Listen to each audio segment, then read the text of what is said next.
Shalom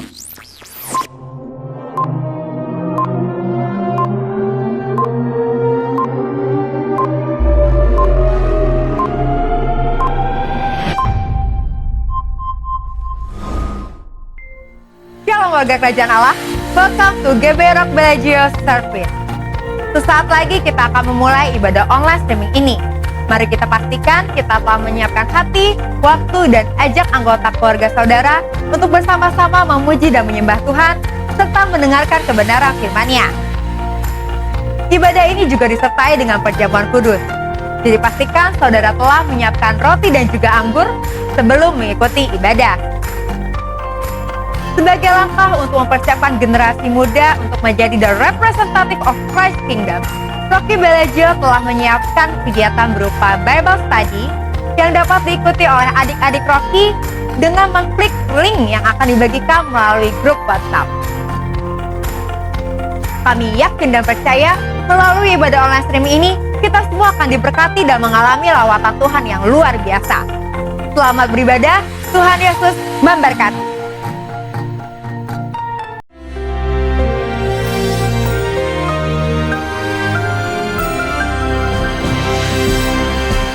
Shalom warga kerajaan. Pada beberapa minggu yang lalu saya berbicara tentang seorang bapak yang diperintahkan Tuhan untuk mendidik, melatih anak-anaknya. Di sana Abraham diberi perkataan Zava. Zava itu adalah seperti komandan kepada anak buah di dalam militer. Nah, tetapi zaman sekarang ini anak-anak itu begitu diberi kebebasan. Karena itu firman Allah mengatakan akhir zaman ini roh yang bekerja adalah roh kedurhakaan. Karena itu warga kerajaan, dengarkan baik-baik firman Tuhan. Didiklah anakmu menurut jalan yang patut baginya. Nanti saat tua dia tidak akan menyimpang. Kalau sekarang ini dia menyimpang, didikan waktu muda itu akan kembali. Bahkan orang komunis berkata begini di Rusia ya. Berikan saya anak di bawah 5 tahun. Seumur hidup dia akan menjadi seperti itu. Mereka mengerti the golden years. Karena itu pada saat ini kalangan dewasa muda yang punya anak-anak, jangan memanjakan mereka. Ya, saya pernah ngalami dimanjakan dan jadi rusak, saudara. Sebab memanjakan itu bahasa Inggris kan to spoil. To spoil apa? Membiarkan jadi busuk, korup. Karena itu didiklah anakmu sesuai firman Tuhan. Kita melihat bapak yang gagal. Itu adalah Lot. Lot itu tinggal di Sodom. Pergaulan yang buruk merusak kebiasaan yang baik. Dan ketika dua malaikat datang untuk memberitahu Sodom, Gomora, Adma, Seboim ya akan dia tunggang balikan oleh Tuhan ya. Dan juga Zoar mestinya. Maka pada saat itu ketika dia berbicara kepada kedua putri dan kedua calon mantu ini agak yang lain karena semuanya itu LGBT kan. Tapi yang dua ini mungkin bisexual, I don't know. Dan ketika dia menyampaikan firman Tuhan yang disampaikan malaikat, mereka tertawa. Firman Tuhan jadi ejekan. Takut akan Tuhan adalah permulaan segala pengetahuan. Ya, karena itu takut akan Tuhan itu memberikan orang akal budi. Dia seorang yang gagal dan kita tahu bagaimana akhirnya kedua putrinya berhubungan seks dengan dia. Karena takut tidak punya keturunan. Bayangkan saudara. Contoh yang lain adalah Nuh. Nuh itu pertama-tama berhasil mendidik anaknya. Berhasil apa? Mau masuk ke Bahtera. Dan membantu dia ketiga putranya ikut membangun yaitu Bahtera itu. Dan kemudian di Bahtera cuma ada 8 orang. Nuh dan istrinya dan 3 putra tentu bersama ketiga menantunya. Tetapi dia tidak melanjutkan sampai dengan tuntas. Dia tidak memberikan contoh yang baik. Kita tahu Tuhan memberikan seluruh bumi. Dia sibuk dengan apa mainan barunya. Yaitu kebun anggurnya. Dan kemudian dia minum anggur itu sampai mabuk dan telanjang. Dan kita melihat sampai sekarang ketika golongan besar keturunan pada Nuh, Sem, Ham, dan Yafet itu punya karunia yang berbeda, berkat yang berbeda. Pertama keturunan Shem. Di situ ada Yahudi, di sana ada Arab. Lalu kemudian Yafet yang menurunkan keturunan-keturunan di yaitu di Europe dan sebagainya. Ham tidak berarti hitam. Ham itu berarti panas. Dan mereka sempat menjadi budak. Saudara, karena perkataan seorang ayah yang mengutuk Ham dan Kanaan putranya. Karena itu para orang tua, hati-hati apa yang kau katakan tentang anakmu. Beri nama yang baik, ucapkan yang baik. Sebab masa depan mereka itu terpengaruh dengan berkat yang kita ucapkan. Kita lihat bagaimana Esau menangis ketika dia kehilangan berkat terutama yang diberikan pada Yakub yang menjadi Israel. God bless you, kiranya warga kerajaan.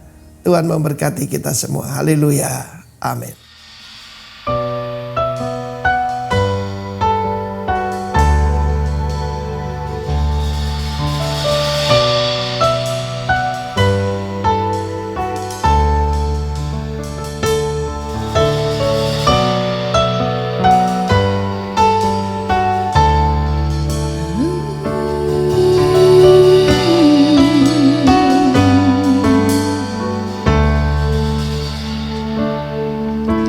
Jujur kadang ku tak sanggup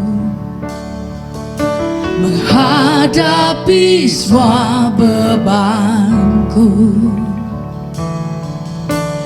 menantikan jawaban, menolak untuk menyerah. Ku tahu Kau Tuhan yang sanggup menolong dalam sesaku. Namun meskipun Kau belum, ku kan tetap menyembahmu. Ku kan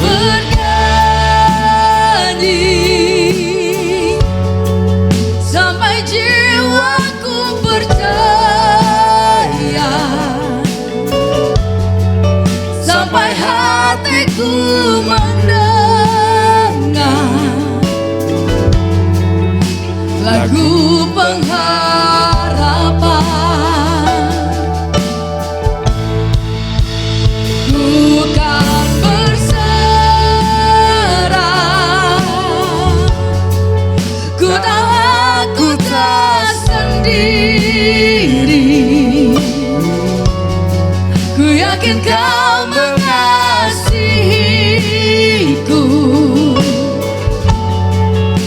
bahkan di dalam apiku.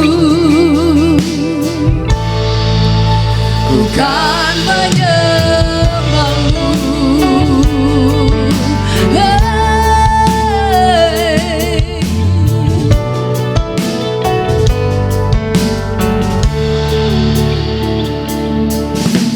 Jujur kadang aku lalai, bersandar pada kekuatanmu.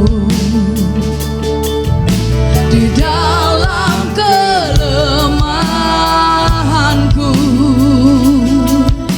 sempurnalah kuasa-Mu. Imanku memegang janji-Mu. Ku tahu Kau selalu bersamaku dalam setiap perkaraku. Kaulah damai tenangku. Ku kan bernyanyi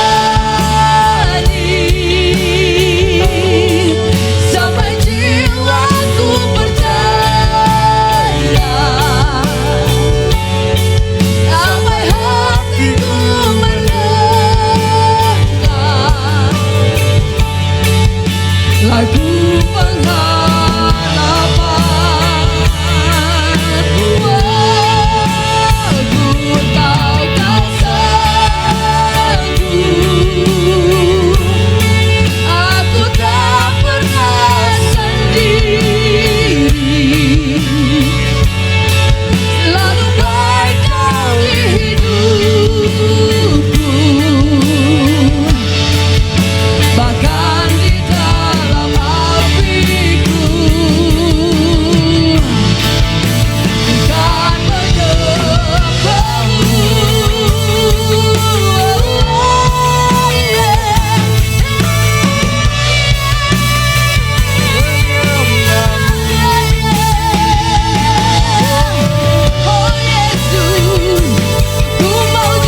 Bukan menyembahmu, bahkan di dalam apiku. Bukan menyembahmu, bahkan di dalam apiku. Bukan menyembahmu,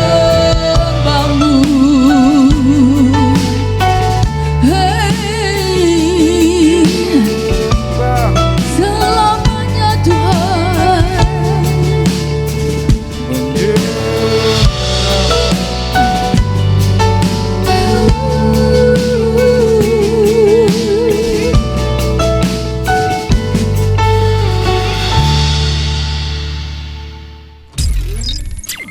Mari kita berdoa.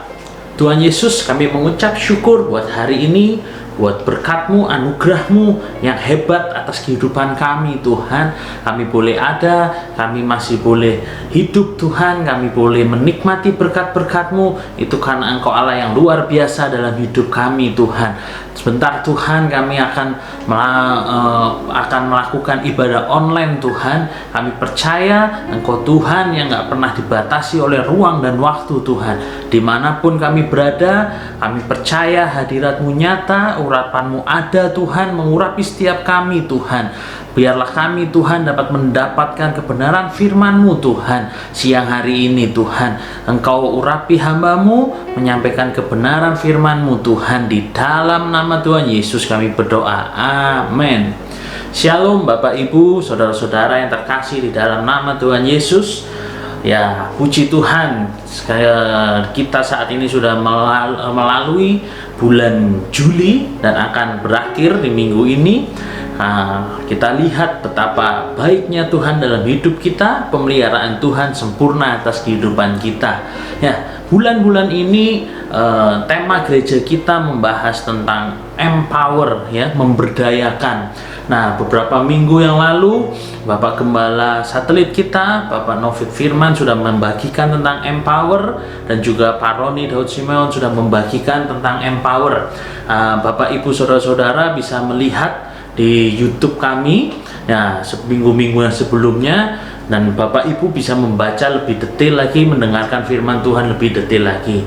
Nah, kali ini saya mau menyampaikan, saya tidak membahas tentang apa itu empower, bagaimana caranya, bagaimana maksud Tuhan dalam empower, tentang empower itu.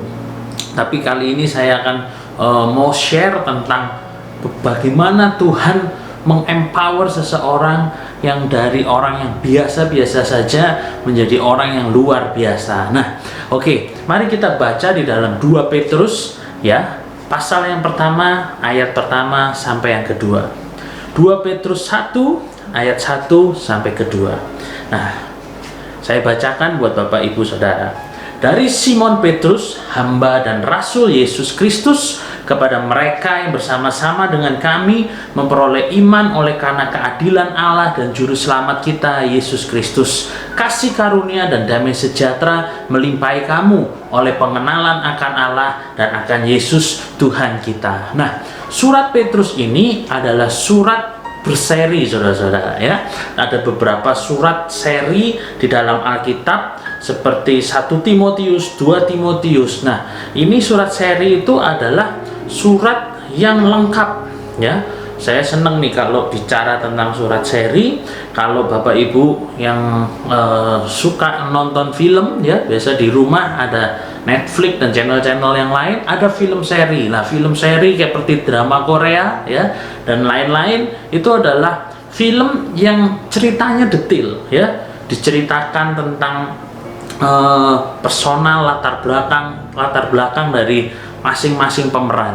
Nah, sama di dalam Alkitab ada surat seri yang tadi seperti yang sudah saya sebutkan, yaitu 1 Timotius, 2 Timotius. Nah, biasanya ditulis oleh orang yang sama dan ditujukan kepada orang yang sama. Nah, 1 Timotius, 2 Timotius ini penulisnya Paulus, ditujukan kepada Timotius. Ada 1 Yohanes, 2 Yohanes, 3 Yohanes. Ini penulisnya yaitu Yohanes, ditujukan kepada bangsa Israel secara berkelanjutan. Nah, kali ini saya mau baca tentang 1 Petrus dan 2 Petrus. Nah, ini ditulis secara berurutan dari Petrus ke jemaat Kristen ya bangsa Yahudi yang sudah menjadi Kristen, tetapi ada di perantauan ya. Dia tidak ada di bangsa Israel, tapi dia ada di perantauan. Nah, 1 Petrus 2 Petrus ini ditulis secara jaraknya itu tidak lama. Jadi 1 Petrus keluar, muncullah 2 Petrus ya. Nah, ada maksud dan pesan dari Petrus untuk menulis surat kepada jemaat yang sedang dalam perantauan. Nah, oke. Nah, surat ini ditujukan kepada orang-orang Yahudi yang menjadi Kristen ya, seperti tadi saya jelaskan, namun mereka ada di perantauan. Anda bisa baca di 1 Petrus 1 ayat 1. Di situ mereka ada di negara Pontus, Galatia, Kapadokia, Bitinia, dan Asia Kecil. Nah, perantau-perantau ini sedang mengalami penderitaan. Kenapa mengalami penderitaan? Saya tidak cerita itu karena itu ceritanya panjang ya, tapi intinya mereka sedang dalam tekanan, penderitaan, penganiayaan karena mereka percaya kepada Kristus. Nah, sebelumnya jemaat ini dilayani oleh Paulus, tapi ketika Paulus mati, nah pelayanan ini dilanjutkan oleh Petrus. Nah, Petrus ini tidak bisa berbahasa Yunani ya, karena orang-orang perantauan ini rata-rata mereka lahir di daerah perantauan, sehingga mereka sudah tidak terlalu mengerti, bahkan sudah tidak terlalu mengenal betul budaya-budaya Yahudi. Nah, mereka menggunakan bahasa Yunani untuk berkomunikasi, sebab pada zaman itu setiap negara-negara yang dijajah oleh Roma itu hukumnya harus menggunakan bahasa Yunani. Nah, Petrus ini surat ini karena Petrus tidak bisa berbahasa Yunani, maka surat ini diterjemahkan ya oleh yang namanya Silas. Kalau Bapak Ibu saudara-saudara pernah mendengar, biasanya dia melayani bersama Paulus, sekarang dia membantu Petrus dalam melayani. Nah, Silas ini adalah orang yang paling jago dalam bahasa Yunani. Terbukti dia punya nama Yunani, yaitu Silwanus namanya. Nah, itu Bapak Ibu bisa pelajari. Nah, lalu gini, mereka itu tadi yang saya sudah sebutkan, para perantau ini mengalami yang namanya sebuah tekanan dan desakan, gitu kan, sehingga Petrus harus menulis surat untuk menguatkan jemaat di dalam perantauan ini. Nah, tekanan apa aja yang mereka alami? Nah, pertama ya, saya setelah membaca saya simpulkan ada 3 tekanan yang mereka alami. Yang pertama adalah tekanan dari dalam dirinya sendiri. Nah, orang yang menderita adalah orang yang selalu didesak oleh sebuah keinginan, kapan saya bisa keluar dari penderitaan ini. Nah, jadi gini saudara, yang saya maksud bahwa orang yang menderita itu adalah orang yang pengen cepat keluar dari penderitaan tersebut, gitu kan. Jadi gini, orang yang tertekan bukanlah penderitaan yang dialami ya. Jadi orang mengalami tekanan itu bukan karena penderitaan yang dialami. Contoh, orang miskin ya, orang miskin. Saya percaya bahwa kemiskinan itu tidak membuat dia menderita. Kemiskinan itu tidak membuat dia tertekan. Tapi yang membuat dia tertekan, yang membuat dia menderita adalah keinginan yang cepat-cepat kepingin keluar dari kemiskinan ya. Mungkin keadaan, lingkungan melihat kanan kiri lebih daripada dia pengen cepet-cepet keluar dari penderitaannya, pengen cepet-cepet menikmati hidup seperti yang ada di lingkungannya ya. Jadi itulah yang menghimpit dia, yang menekan dia, sehingga dia merasakan bahwa wah, aku menderita, aku mengalami penderitaan. Nah, jadi gini, orang miskin itu banyak juga yang bisa berbahagia, banyak juga yang bersuka cita. Jadi masalahnya bukan di kemiskinannya, tapi masalahnya adalah keinginan untuk cepat-cepat keluar dari penderitaannya. Sekarang Bapak Ibu Saudara-saudara coba cek dalam kehidupan kita. Ketika ada masalah datang dalam kehidupan kita kita cek apakah kita pengen cepet-cepet keluar dari masalah kita pengen banget keluar dari masalah, dan masalah itu cepat selesai dalam kehidupan kita tanpa kita melihat apa sih maksud Tuhan di balik masalah ini. Terkadang Tuhan membawa kita kepada suatu penderitaan karena Tuhan ingin menunjukkan jalannya supaya kita ini jalannya lurus dan nggak miring-miring lagi.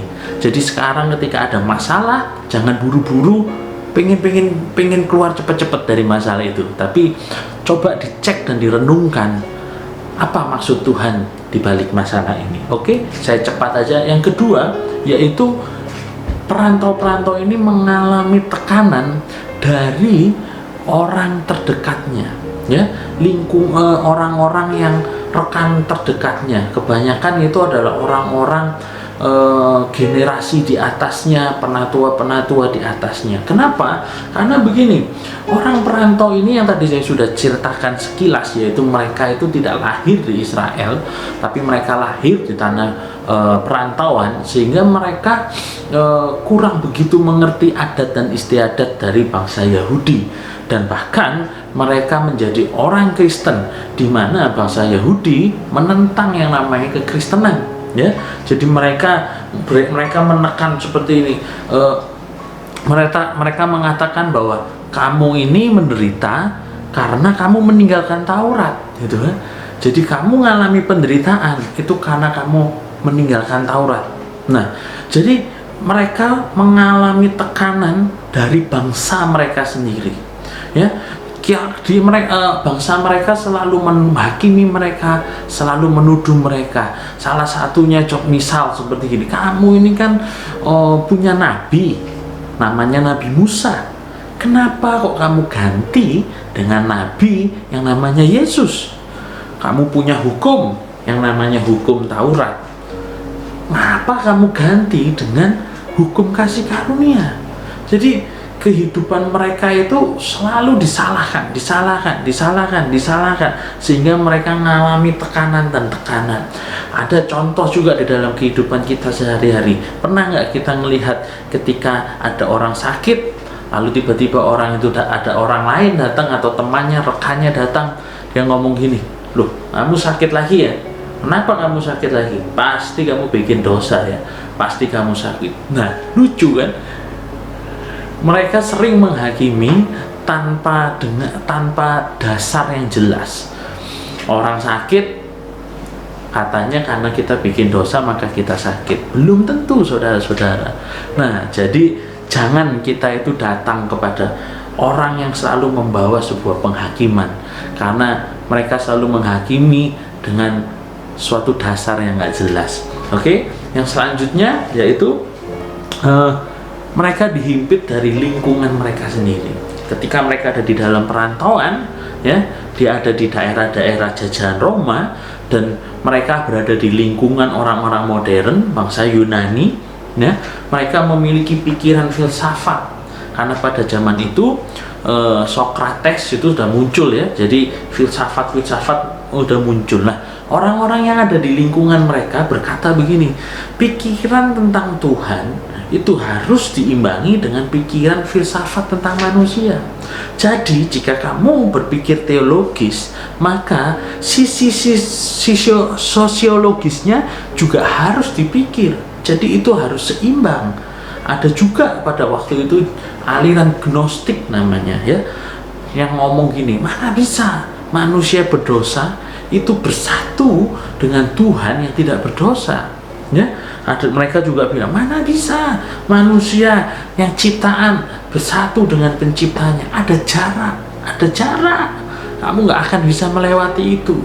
Nah, mereka selalu disalahkan dari bangsanya sendiri, mereka disalahkan dari daerah perantauannya, mereka disalahkan. Nah, makanya itu Petrus menulis surat untuk memberi kekuatan kepada mereka, ya. Jadi ada 3 hal yang saya dapat dalam jemaat perantauan ini. Mereka mengalami tekanan pertama dari dirinya sendiri, kedua yaitu dari rekan terdekat, yaitu dari bangsanya sendiri, yang ketiga mereka dapat tekanan dari lingkungannya, ya. Jadi Yuk kita harus belajar bahwa ketika kita dalam tekanan, yang pertama kita harus belajar bahwa kita harus yakin bahwa Tuhan memiliki keinginan menolong kita lebih besar dari keinginan kita, ya. Yang kedua yaitu jangan pernah mau dihakimi oleh Taurat atau hukum-hukum yang nggak jelas, karena dosa kita ini sudah diampuni oleh Tuhan dan jalan keluar sudah dibukakan untuk kita. Amin, saudara. Dan yang ketiga, jangan mau dengarkan bahwa kita itu nggak layak, kita ini nggak layak ketemu Tuhan, kamu nggak layak melayani karena kamu itu berdosa, kamu ini lemah. Yakin dan percayalah saudara, kelemahan kita sudah ditanggung oleh Tuhan Yesus Kristus. Amin, amin saudara. Nah, oke. Jadi gini, Petrus tadi saya bilang menulis surat karena Petrus mempunyai tujuan, yaitu memberi kekuatan dan penghiburan buat para perantau ini. Nah, ketika orang perantau ini mendapat surat ya dari bangsanya sendiri, mereka ini sebetulnya sudah pusing, saudara. Kenapa? Pasti surat dari bangsanya sendiri itu isinya adalah penghakiman. Kamu menderita ini, syukur kamu tuh karena begini, kapok ya kamu tuh karena begini. Nah, mereka udah pusing. Nah, kalau mereka dapat surat dari bank yang ada di tempat di mereka merantau, mereka sudah berpikir, wah ini pasti surat tentang filsafat lagi, pasti bikin pusing lagi. Tapi kali ini para perantau ini mendapat surat ya yang berbeda dengan surat sebelumnya. Surat ini datangnya dari Petrus, di mana di awal surat itu sudah tertulis alamatnya. Alamatnya sudah jelas bahwa alamatnya itu membawa damai sejahtera, saudara-saudara. Seharusnya Injil itu selalu membawa damai sejahtera, bukan penghakiman, bahkan menyalah-nyalahkan sana sini. Tapi Injil itu membawa damai sejahtera, sukacita, kebebasan, mujizat, pemulihan. Amin, saudara. Nah, Petrus datang, tadi saya bilang Petrus datang dengan menunjukkan alamat yang jelas, yaitu gini, 2 Petrus 1 ayat 1. Dari Simon Petrus, ya. Ini alamatnya. Biasanya kita nulis surat untuk siapa dan dari siapa, ya kan? Nah, ini tertulis dari Simon Petrus, gitu kan? Nah, ini jadi kita kalau lihat ya, surat Petrus itu ada 2, 1 Petrus dan 2 Petrus. Pada saat Petrus menulis surat yang pertama, itu Bapak Ibu bisa baca di dalam 1 Petrus 1 ayat 1. Dia nulis alamatnya gini, dari Petrus. Nah, sepertinya surat yang pertama ini kurang efek buat para perantau, karena Petrus itu adalah nama Yunani, ya. Mereka mikir, Petrus siapa? Nggak kenal aku Petrus, gitu kan. Makanya secara cepat Petrus membuat surat 2 Petrus dengan alamat yang berbeda. Dari Simon Petrus, hamba dan rasul Yesus Kristus. Nah, mereka langsung gini, siapa ini? Oh, Simon Petrus. Simon itu nama Ibrani, ya, dan Petrus itu nama Yunani. Nah, orang perantauan ini kalau ditulis surat tentang dari Petrus, yaitu nama Yunani, mereka kurang ngeh, karena mereka dalam penderitaan mereka merasa, kamu siapa? Kamu orang Yunani, kamu tidak mengenal penderitaan kita, kamu tidak ngerti penderitaan kita, ya. Terkadang ketika kita menolong orang dibutuhkan yang namanya empati, saudara. Tuhan kita itu Tuhan yang luar biasa. Dia tidak hanya sekedar ngomong, dia tidak sekedar berbicara, tapi dia mengalami sendiri. Maka ketika Yesus ngomong bahwa jangan khawatir akan masa depanmu, jangan khawatir apa yang engkau makan dan kau minum. Karena apa? Yesus sendiri pernah mengalami yang namanya kelaparan, di mana kehidupannya hari demi hari Yesus mengalami berkat Tuhan, mengalami pemeliharaan Tuhan. Jadi Tuhan kita luar biasa, saudara. Nah, oke. Nah, ketika perantau ini mendapat surat dari Simon, ya, dari Simon Petrus. Oke, tadi saya sudah bicara bahwa Simon itu adalah nama Ibrani, ya. Simon itu artinya adalah buluh. Apa itu buluh? Buluh itu bambu, saudara. Ya, kalau di kita ini ya, kita di Indonesia itu bambunya itu besar-besar, di pinggir kali, di pinggir sungai itu besar-besar. Tapi bambu Israel itu kecil, saudara, kecil, ya, sehingga ketika dia terkena angin sedikit dia akan patah.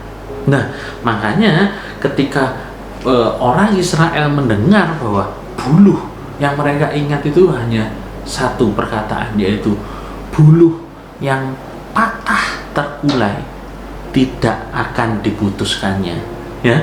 Nah, itu ada di dalam Matius 12 ayat 20. Nah, mereka melihat Simon buluh, Simon Petrus. Petrus itu artinya apa, saudara? Batu. Kok bisa ya buluh menjadi batu?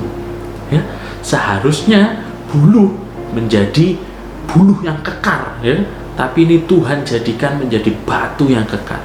Kalau buluh terkena angin kecil aja dia patah, tetapi batu ini terkena badai, tsunami pun dia tidak tergoncangkan, saudara. Maka ini menjadi kekuatan baru untuk para perantau ini ketika membaca surat Petrus ini. Nah, oke, percayalah saudara, walaupun saat ini kondisi kita menderita, kondisi saat ini sedang patah terkulai, ya, yakinlah Tuhan bisa pulihkan kita.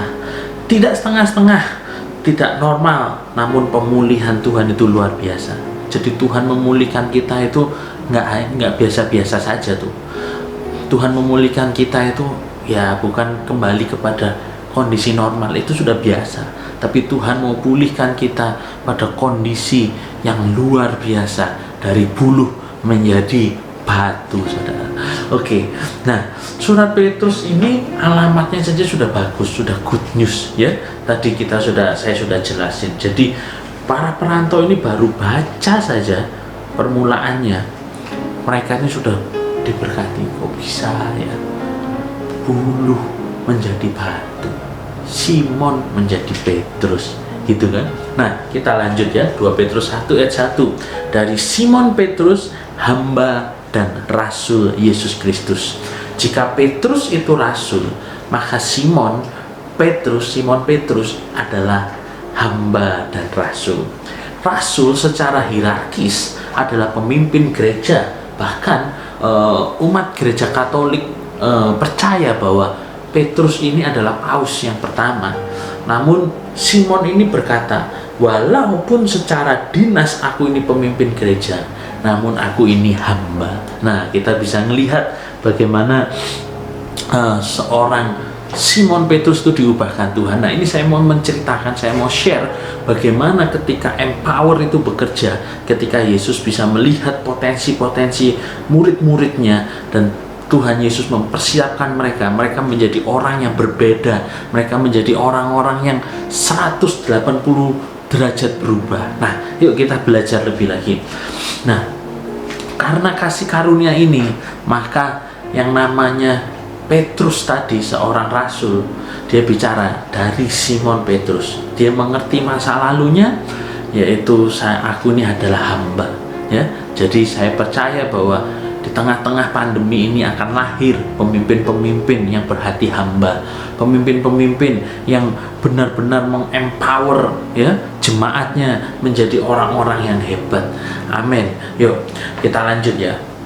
Kita lihat siapakah Simon Petrus itu secara biografi, ya. Simon itu lahir di Betsaida dan matinya di Roma. Nah, jadi kalau biografi itu dimulai dari lahir dan diakhiri dengan matinya kapan. Nah, oke. Tadi dia lahir di Betsaida. Betsaida itu berada di utaranya Danau Galilea. Nah, apa sih istimewanya Betsaida? Nah, dalam Matius 11 ayat 21, Bapak Ibu bisa baca, Yesus berkata begini, Betsaida, Betsaida, ya, jika Tirus dan Sidon melihat mujizat yang terjadi di Betsaida, maka Tirus dan Sidon itu akan bertobat. Nah, tadi Bapak Ibu baca deh. Jadi Yesus itu kayak Betsaida, ya. Kalau Sidon dan Tirus melihat mujizat yang terjadi di Betsaida, pasti ya orang-orang di Sidon dan Tirus itu akan bertobat. Nah, ini tandanya apa? Berarti Betsaida itu adalah dipenuhi oleh orang-orang yang keras kepala, ya, yang sudah melihat mujizat Tuhan namun belum percaya. Sudah melihat berkat mujizat Tuhan, mereka masih belum tidak berbalik dari jalan-jalan yang jahat. Mereka terus berbuat jahat. Nah, Petrus lahir di tengah-tengah orang yang seperti ini. Jadi Anda bisa membayangkan seperti apa karakter Petrus, ya. Nah, lalu dia itu menikah dengan orang Kapernaum, ya. Di Alkitab kita bisa lihat bahwa mertua Petrus ada di Kapernaum, ya.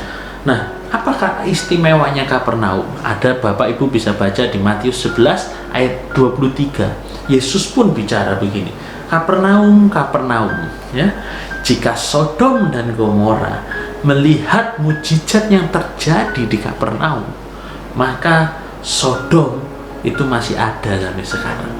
Anda pasti tahu bagaimana kisah Tuhan menghancurkan Sodom dan Gomora, di mana orang-orang di Sodom dan Gomora itu jahat-jahat. Nah, Yesus membandingkan Kapernaum ini lebih parah dari Sodom. Dan dia ngomong begini, apakah kamu berharap untuk ditinggikan?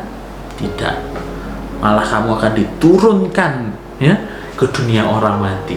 Wow, kita bisa lihat betapa orang-orang Kapernaum itu begitu keras kepala. Nah, bayangkan Petrus yang lahir di tengah-tengah warga Betsaida menikah dengan orang Kapernaum. Kita bisa melihat mereka sudah lengkap, ya, lengkap bandelnya, lengkap keras kepalanya. Coba kalau kita lihat secara kacamata manusia, apa bisa orang yang seperti ini menjadi rasul? Orang yang seperti ini menjadi orang yang luar biasa, ya. Yuk kita lanjut, gitu kan.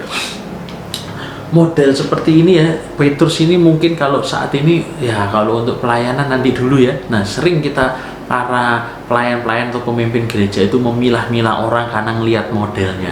Tapi saya percaya di tengah-tengah kita semua, ketika kita mau mengempower orang, kita mau merangkul orang, apapun latar belakangnya, apapun modelnya, kita yakin ada potensi yang luar biasa pada setiap kita yang mendengarkan firman Tuhan ini. Amin. Nah, oke. Nah, saya cepatkan saja, ya. Jadi gini, Simon, ya, tadi kita bicara tentang, kita pengen tahu Simon seperti apa. Nah, Simon ini salah satu kelemahannya itu adalah dia ini orang pelin-pelan, saudara-saudara, ya. Apa itu pelin-pelan? Ya, sebentar ngomong A, sebentar ngomong B, gitu kan. Nah, jadi Bapak Ibu bisa baca di Matius 16 ayat 13 sampai 19. Itu suatu ketika Yesus itu menanyakan kepada murid-muridnya, kira-kira dia nanya gini, kira-kira siapakah aku ini, gitu. Intinya begitu. Ada yang menjawab bahwa, oh, engkau Nabi Yeremia, ya. Ada yang menjawab, engkau Nabi Elia, gitu kan. Tapi Petrus ini menjawab sesuatu jawaban yang mencengangkan, ya. Bahkan Yesus pun sampai kesengsem, gitu kan, mendengar jawabannya Petrus. Petrus ngomong begini, bukan, engkau bukan itu semua, tapi engkau adalah Mesias, anak Allah yang hidup. Wow, Yesus pun sampai ngomong gini, berbahagialah engkau Simon bin Yunus, sebab bukan manusia yang menyatakan itu kepadamu, melainkan Bapakku yang di sorga. Bahkan Yesus pun ngomong gini, engkau adalah Petrus, dan di atas batu karang ini aku akan mendirikan jemaatku, dan alam maut tidak akan menguasainya. Kepadamu akan kuberikan kunci kerajaan sorga. Apa yang kau ikat di dunia akan terikat di sorga, dan apa yang kau lepaskan di dunia akan terlepas di sorga. Luar biasa, saudara-saudara. Petrus ini pada pagi hari mengaku bahwa Yesus itu adalah Mesias. Tapi kalau Bapak Ibu baca ayat selanjutnya, jadi belum pindah tempat nih Yesus masih berkhotbah, ya. Yesus masih berkhotbah. Nah, Yesus menceritakan gini, tetapi anak manusia akan diserahkan, ya, kepada tua-tua, ahli Taurat, imam kepala, lalu dibunuh dan dibangkitkan pada hari ketiga. Apa tindakan Petrus, saudara? Petrus menarik Yesus ke samping dan ngomong gini, kiranya Allah menjauhkan hal itu, sekali-sekali tak akan menimpa engkau. Wah, Yesus langsung bangkit. Iblis, pergi engkau, ya kan? Pagi ngomong A, malamnya dia ngomong B. Oke? Nah, kita lihat lagi apa? Pada waktu masih sore hari, ya, Yesus ngomong gini, ini saatnya, ya, saatnya Anak Manusia akan diserahkan. Petrus bangkit. Tidak sekali-sekali, ya. Kita bisa lihat, saudara, yaitu bagaimana kehidupan Simon yang sebentar ngomong A, sebentar ngomong B, gitu kan.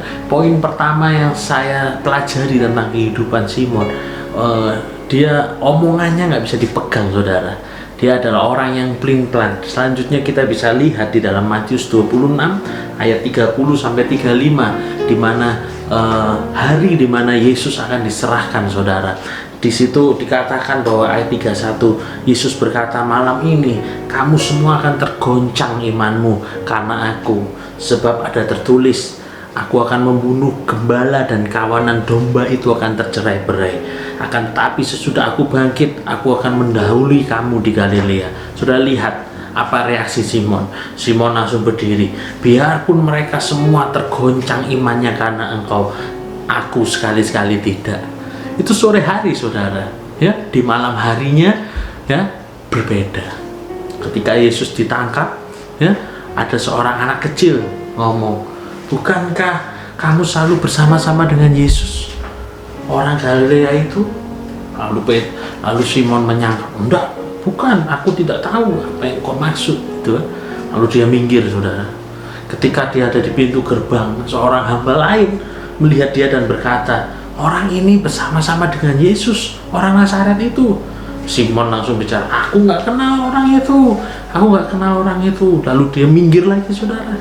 Tidak lama kemudian ada orang yang lain yang ngomong, pasti engkau juga salah satu dari mereka. Itu kelihatan kok dari bahasamu. Apa yang dilakukan Simon? Dia mengutuk dan bersumpah, aku nggak kenal orang itu. Dan apa yang terjadi? Ayam berkokok, kukuruyuk. Itu kita bisa lihat bagaimana kehidupan Simon sebelumnya. Tapi ketika Simon mengecap kasih karunia dan Roh Kudus memenuhi kehidupannya, di dalam Kisah Para Rasul kita lihat ketika Simon dan Yohanes, dan ketika Simon menjadi Petrus itu bersama Yohanes diperhadapkan ke pengadilan oleh imam-imam besar, penatua-penatua, dan di pengadilan itu mengatakan, Simon, Yohanes, ya, karena saya untuk kali ini, ya, kamu akan saya bebaskan asal satu saja, jangan beritakan nama itu lagi, yaitu nama Yesus. Nah, apa yang dilakukan oleh Petrus?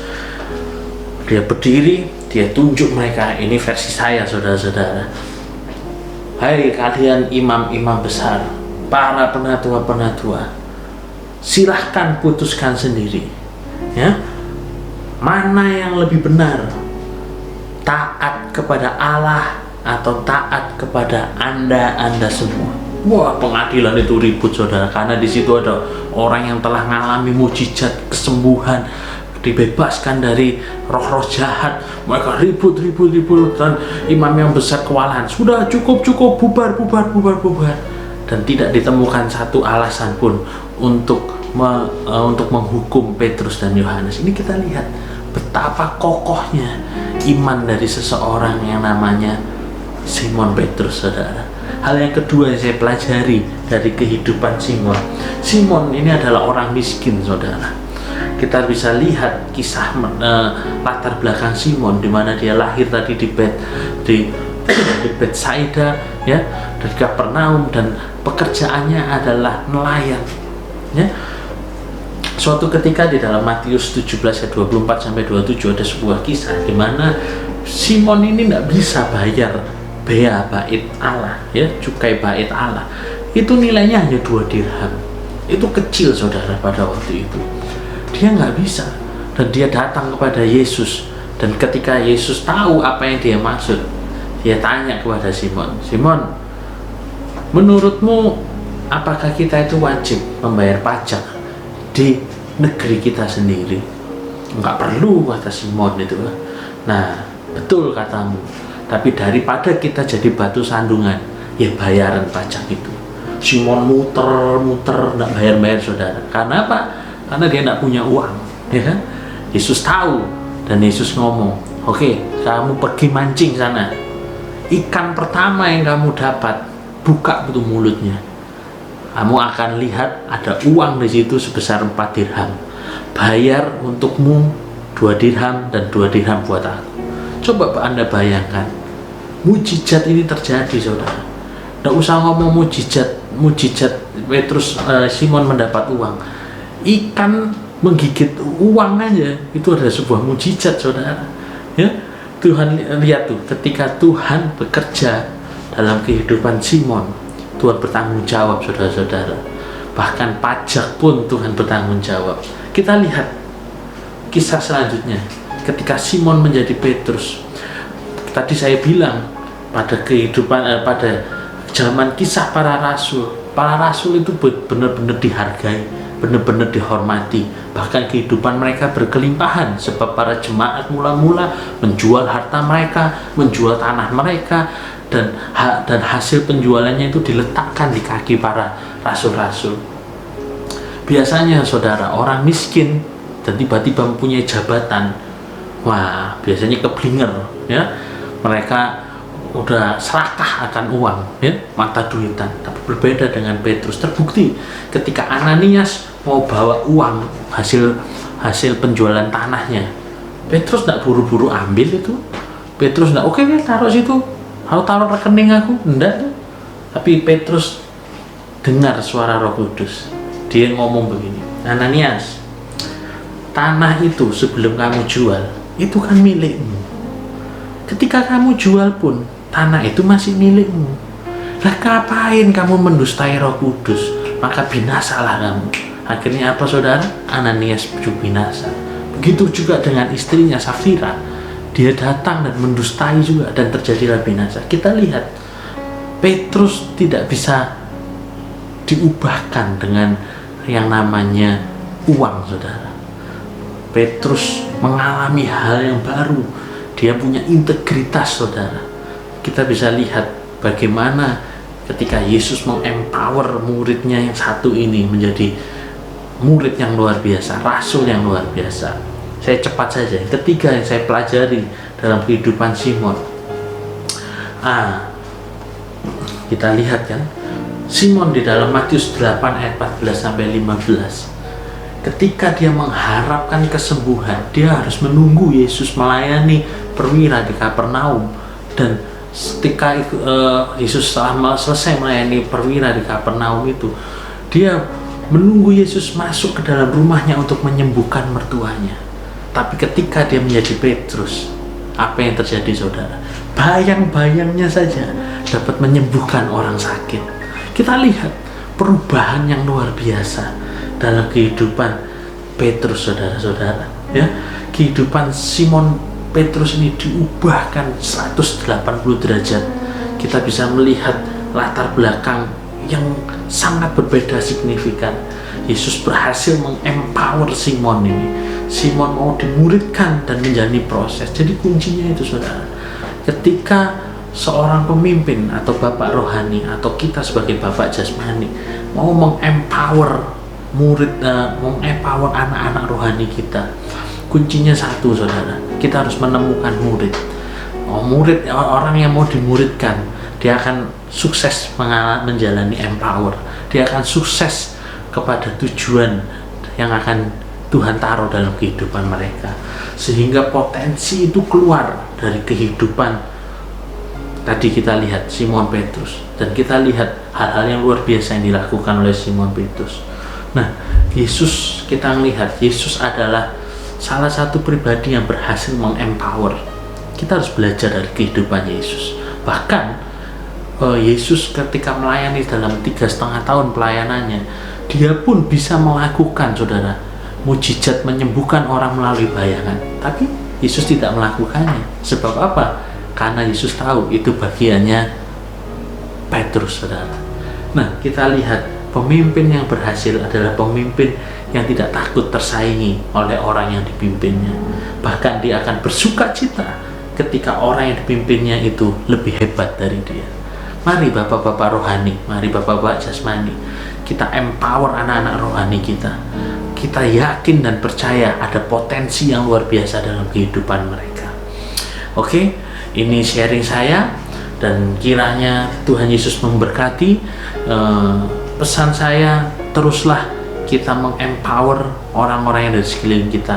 Ada potensi-potensi yang luar biasa yang ada di sekeliling kita. Mari kita berdoa. Tuhan Yesus, kami mengucap syukur buat hari ini Tuhan. Kami percaya Tuhan bahwa kebenaran firman-Mu yang telah disampaikan itu akan mengakar kuat dalam kehidupan kami Tuhan. Terima kasih Tuhan buat setiap kesempatan yang Kau berikan buat kehidupan kami. Kasih karunia-Mu yang Kau berikan ke dalam kehidupan kami Tuhan. Sehingga kami boleh Tuhan menggali setiap potensi dalam kehidupan kami. Kami mau belajar lebih lagi Tuhan. Dan biarlah nama-Mu saja yang dipermuliakan. Di dalam nama Tuhan Yesus kami berdoa. Haleluya. Amin. Tuhan Yesus memberkati. Haleluya. Bapak Ibu yang dikasihi oleh Tuhan, baik, selanjutnya kita akan masuk dalam perjamuan kudus. Kami harap Bapak Ibu dan saudara-saudara terkasih dalam Tuhan sudah menyiapkan roti dan anggur di rumah masing-masing. Apapun roti dan anggur yang Ibu persiapkan, Bapak Ibu persiapkan, kita percaya persekutuan kita dengan tubuh dan darah Yesus yang paling penting. Mari kita siapkan hati dan kita berdoa bersama. Tuhan, terima kasih buat firman-Mu yang menegur setiap kami, menguatkan setiap kami. Siapapun kami, dimanapun kami berada hari ini ya Tuhan. Terima kasih Engkau tidak henti-hentinya Tuhan mengingatkan setiap kami karena Engkau mengasihi kami. Sebentar kami akan masuk dalam persekutuan dengan tubuh dan darah-Mu Bapa. Kiranya Engkau memberkati setiap kami. Engkau berkati barang yang mati ini Tuhan. Kami percaya di dalam persekutuannya dengan tubuh dan darah-Mu, kami semua akan menerima berkat yang luar biasa. Bapa di dalam surga, kami siapkan hati kami. Kami persiapkan seluruh hidup kami untuk menerima perjamuan kudus ini. Mari jemaat yang dikasihi oleh Tuhan, kita angkat roti tinggi-tinggi di atas kepala kita. Letakkan tanganmu yang sebelah di dada masing-masing. Biarlah kita masing-masing berdoa dan kita mengingat akan firman Tuhan. Sebab apa yang telah aku teruskan kepadamu, telah aku terima dari Tuhan, yaitu bahwa Tuhan Yesus pada waktu malam Ia diserahkan, mengambil roti dan sesudah itu Ia mengucap syukur atasnya. Dia memecah-mecahkannya dan berkata, inilah tubuhku yang diserahkan bagi kamu. Perbuatlah ini menjadi peringatan akan aku. Bukankah kita percaya bahwa roti yang dipecah-pecahkan ini, di dalam kita mengucap syukur, ada persekutuan kita dengan tubuh Kristus? Ambil dan makanlah dalam nama Yesus.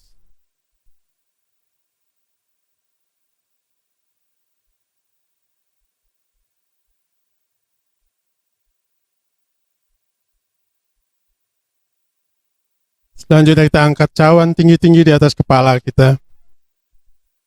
Tetap dalam sikap doa, ingat akan firman Tuhan. Demikian juga Ia mengambil cawan sesudah makan, lalu berkata, cawan ini adalah perjanjian baru yang dimateraikan oleh darahku. Perbuatlah ini setiap kali kamu meminumnya, menjadi peringatan akan aku. Bukankah kita percaya cawan ini adalah persekutuan kita dengan darah Yesus? Minumlah.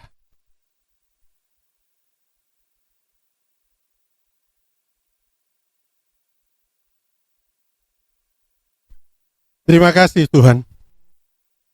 Kami sudah bersekutu dengan tubuh dan darah. Kembali kami diingatkan akan pengorbanan-Mu ya Bapa, yang mati di kayu salib, dikuburkan dan bangkit pada hari yang ketiga untuk menebus setiap dosa kami. Kami bersyukur kami punya Allah yang hidup. Karena Engkau hidup, kami peroleh hidup itu. Terima kasih Tuhan buat persekutuan kami dengan tubuh dan darah-Mu. Biarlah apa yang kami lakukan ini bukan menjadi rutinitas kami, tapi merupakan persekutuan yang indah antara kami dengan Engkau ya Bapa. Kami berdoa, hamba-Mu berdoa ya Tuhan, Engkau memberkati setiap jemaat-Mu yang ambil bagian dalam perjamuan ini. Dimanapun mereka berada ya Tuhan. Kiranya tangan-Mu tidak kurang panjang menjangkau dan memberkati anak-anak-Mu. Di dalam nama Tuhan Yesus Kristus. Kami berdoa dan bersyukur. Haleluya. Amin.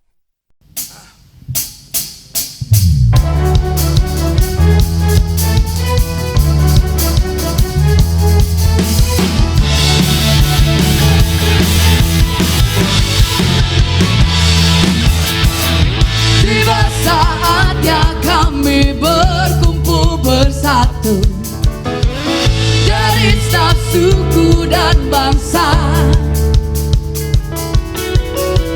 berdiri di hadapan tata anak domba, satu suara menyatakan, come on, keselamatan bagi Allah yang duduk dan bertata. Kami naikkan pada anak domba, pujian dan kekuatan, hormat dan kekuasaan, kemuliaan bagi Dia selamanya.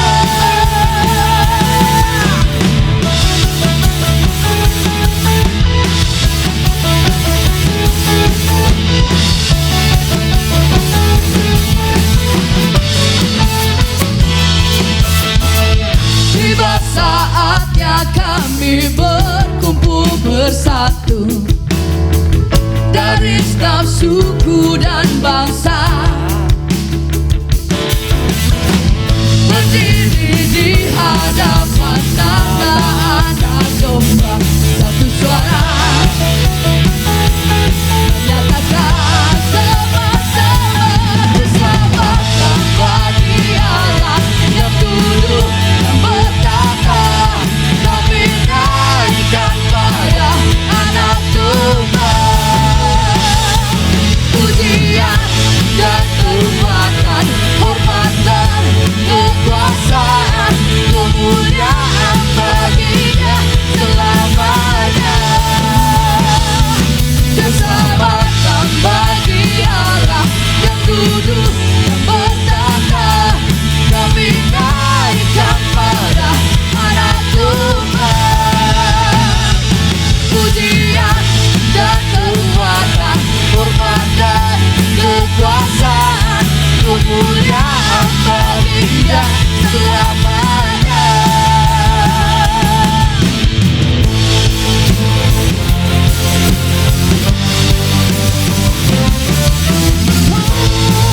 Oh, yeah.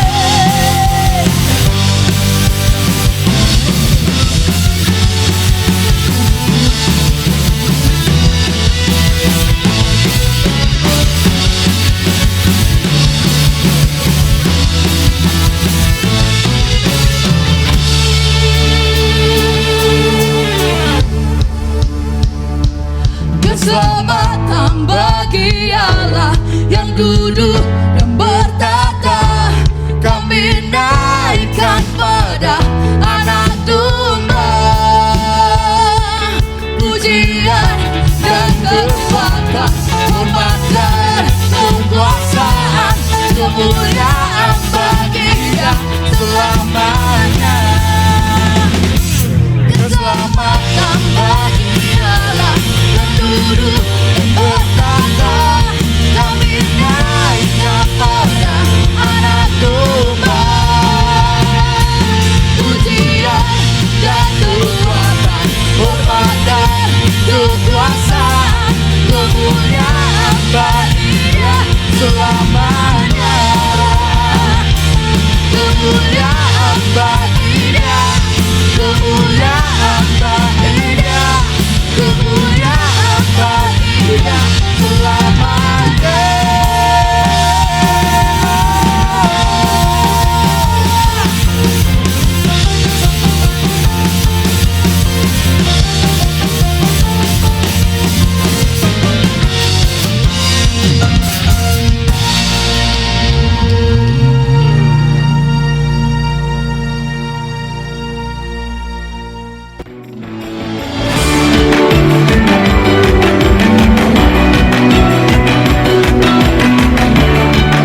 for Rock News.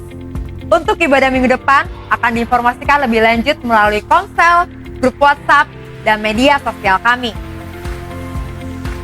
Doa puasa setiap hari Jumat malam sampai dengan Sabtu siang. Mari kita ambil bagian untuk berdoa bagi bangsa dan kota kita, Jakarta. Komsel, komunitas saling. Saudara dapat menghubungi gembala Komsel masing-masing. Untuk memperlengkapi diri dalam menjalani kehidupan yang Tuhan sediakan, mari kita bersama-sama membangun mesbah keluarga yang dapat saudara lakukan di rumah masing-masing setiap harinya. Saudara juga dapat memberkati pekerjaan Tuhan di tempat ini dengan memberikan persembahan melalui transfer bank atau QR Code sebagai berikut.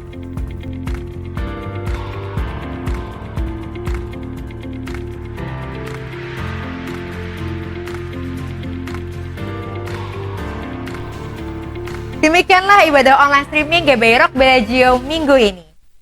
Selamat hari Minggu, Tuhan Yesus memberkati. Puji Tuhan, ibadah kita minggu ini sudah berjalan dengan baik. Saya yakin kita semuanya menerima berkat dari Tuhan. Mari kita bersatu hati, kita berdoa untuk bangsa dan negara kita. Tuhan, kami bersyukur kami ada di Indonesia. Kami bersyukur bahwa Tuhan memegang kendali atas kehidupan Indonesia. Kami memberkati Indonesia di dalam nama-Mu Tuhan Yesus. Ada kelepasan terjadi, ada berkat Tuhan melimpah atas Indonesia. Kami semua diberkati sehingga pandemi COVID-19 ini segera bisa diatasi. Kami memberkati pemerintah kami Tuhan dengan hikmat dan takut akan Allah untuk mereka semua, sehingga mereka bisa mengambil kebijaksanaan, mereka mengambil kebijakan, aturan yang paling tepat untuk bangsa dan negara ini. Kami memberkati seluruh tim medis dan siapapun juga yang mengambil bagian di dalam pelayanan untuk mengatasi COVID-19 ini. Perlindungan Tuhan atas kehidupan mereka, atas keluarga mereka. Kami mengucap syukur untuk gereja-Mu di tempat ini Tuhan. Kami boleh memiliki persekutuan satu dengan yang lain, begitu luar biasa di dalam Tuhan. Kami memberkati gembala kami, Bapak Novit beserta dengan keluarga. Tuhan menyertai, memberikan hikmat marifat di dalam penggembalaannya. Tuhan juga memberkati gembala rayon kami Bapak Roni Daud Simeon, gembala senior kami Bapak Timotius Arifin beserta dengan seluruh keluarga mereka. Kami percaya Tuhan menggunakan mereka luar biasa. Tuhan juga menyertai, memberkati, melindungi mereka. Terima kasih Tuhan. Dan kini jemaat Tuhan, mari kita siap-siap menerima berkat yang dari Tuhan. Tuhan memberkati engkau dan melindungi engkau. Tuhan menyertai engkau setiap waktu. Tuhan memberkati engkau di dalam pekerjaan, keluarga, pelayanan, dan apapun yang engkau kerjakan, dibuat Tuhan menjadi berhasil dan beruntung. Di dalam nama Bapa, Putra, dan Roh Kudus. Di dalam nama Tuhan Yesus Kristus, kita yang terima berkat dari Tuhan katakan, amin. Selamat hari Minggu, Tuhan Yesus memberkati.